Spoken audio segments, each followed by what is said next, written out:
So this is how I imagine the background to today's gospel reading goes. John the Baptist is in a dark, dank cell, probably infested with rodents and very little food or water to consume. Probably hasn't slept, nothing to sleep on. And all he can do is wonder. Wonder whether or not what he had committed his life to for such a long period of time would actually be fulfilled. Or had he spent his life in vain? And what was the future to hold? Well, here we are on the third Sunday of Advent. How many of you have your trees up? And decorations? How many of you finished your shopping? Oh, you. Here we are on the march to Christmas with anticipation and trees and caroling and wonderful lights, and we get slammed today hearing the story of John the Baptist in prison. What in goodness name were they thinking when they thought that this would be an appropriate reading as we come close to Christmas time? Goodness, what's this all about?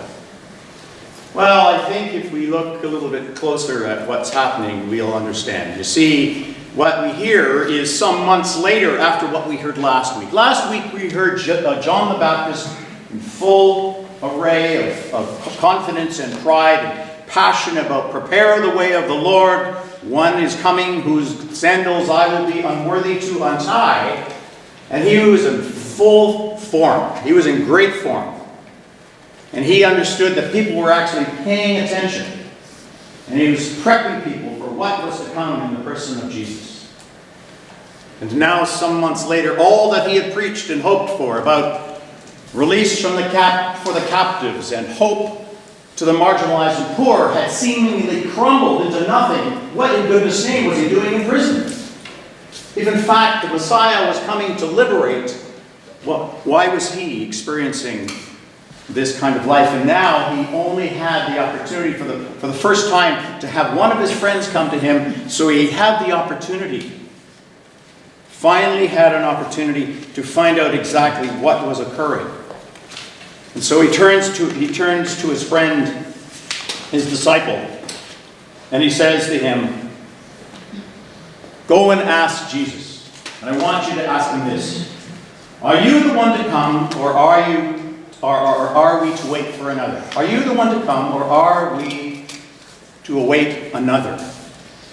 This is the same guy that just some months earlier was proclaiming that Jesus was the one, that he was preparing the way. And now he's living in the face of doubt and questioning. And we are hearing Jesus proclaim a message of peace on earth and goodwill to all people. That all will be well. And yet here he is, languishing in a prison.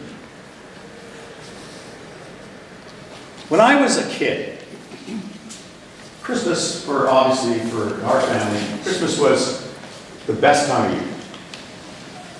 And there are our traditions. And I remember as an 8, 9-year-old when the question of ho, ho, ho was sort of here, wasn't quite sure, but I could feel that tingling feeling. I could feel the excitement. I could feel as my mom called it, the Christmas spirit. And the giggling and the laughter. And, I could hardly wait. Remember those days as children? And then the day would come and we'd go to church and we'd come back and we'd rip open all the gifts and we'd have a wonderful time and a great meal. And then Sunday night, it was or Christmas night. It was lunch bag let down. It was, is that it? Is it over? Anybody remember those feelings? Did you have the same feelings? And then as I got older and got into my teenage years, I began to reflect on the fact that I wasn't feeling that same tingling anymore. I wasn't getting that same level of excitement and and Christmas spirit as I defined it. And yes, we went through all the motions, but somehow it wasn't working. Somehow something was missing, and I was really quite sad about that. And again, I went to my mother. I was about 13 or 14, and I remember sitting in our living room at 16 Home Street and said to my mom, "Mom, I'm not feeling Christmassy anymore. I'm not feeling the excitement and the joy." And she said, "Yes, I know." And for reasons that many of us experience, we had suffered an extraordinary loss in our family. The death of my father. And that's all I could think about. And I said to her, "Will I ever get it back? Will I ever have that feeling again?" And she said, "Yes, you may. You may when the day comes and you have your own children and they bring new hope to you." You know what? Mothers are wise. Because indeed, that is what I did experience. But at some levels, I didn't feel any different than John the Baptist did as that young teenager. It isn't working anymore. Where is the hope in this? And when Jesus talks about peace on earth and mercy mild, peace and goodwill to all people, as a broader promise to humankind, I think, really? We're still waiting. We're still cruel to one another. People around our world are being tortured and suffering, and people die of starvation, and there's war and strife in every corner of this planet, and uncertainty and doubt goes before us. And yet we say, peace on earth and mercy mild, God and sinners reconciled. Really?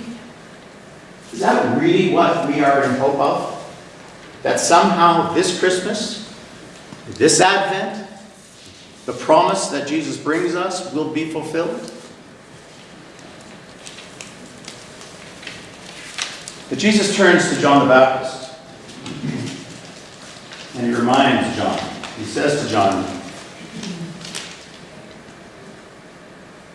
"Go and tell John," he says to the disciples, "what you hear and see. The blind do receive their sight, and the lame walk, the lepers are cleansed, the deaf hear, the dead are raised, and the poor have good news brought to them. And blessed is anyone who takes no offense." Well, if I was John, I'm thinking, well, is that all you have to say? All these wonderful things are occurring to people who are suffering out there, and yet here I sit in the darkness,